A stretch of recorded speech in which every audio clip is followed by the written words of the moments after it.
I'll tell you what, you wouldn't believe this, but Daly took the night off, and I'm stepping in, calling the X-Man Kelly for his first time hosting.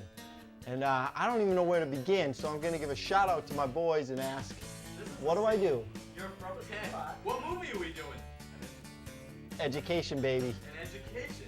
And I'll tell you a little education. I'm going to kick it out to my boy Paul Fortey, who's going to tell me a little bit about this movie, who I think is going to like it, but I wouldn't know because I don't know anything about it. Colin, thank you very much for that introduction, and I gotta be honest, that was absolutely dynamite. I better be careful, otherwise you'll be back there every single weekend.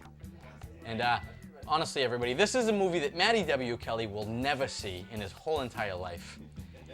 I will never see this movie. Have you ever gone to the movies and not seen a preview for it, have no idea who's in it, and had no idea what it was about, but just gone into a movie just because the time was right and said, I'll take one for an education, I guess, and then walked out of there and gone, oh my God, that was the best movie I've ever seen. Every once in a while, a movie just grabs you by the balls and takes you in. And An Education was exactly that movie. It stars Carey Mulligan, Peter Sarsgaard, and Alfred Molina.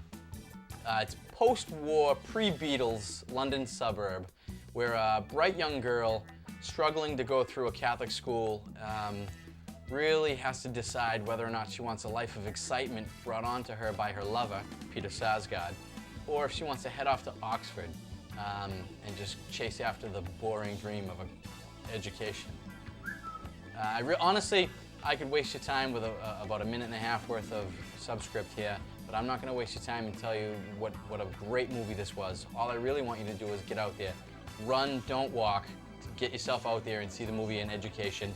It might be out in a indie theater, so you might have to do a little work. For those of you that may or may not have lost your license and can't really get yourself to a theater, give me a call. I'll give you a ride. You gotta get out and see it. Until next time, Colin was your host for A Seat Apart Real Reviews. Colin, thank you very much, my friend. Paul Fortey, thank you very much for that review. I'm glad you actually loved that movie. I know you shedded a tear. I know you want to Google. It's weird being on this side of the camera. I actually can't wait to get on the other side next week when I'm doing the actual reviewing. Although I hope everyone liked it out there. My first shot, back to you. Google us, R-E-E-L. Smoke screen, all that colorful stuff he does. Dun, dun.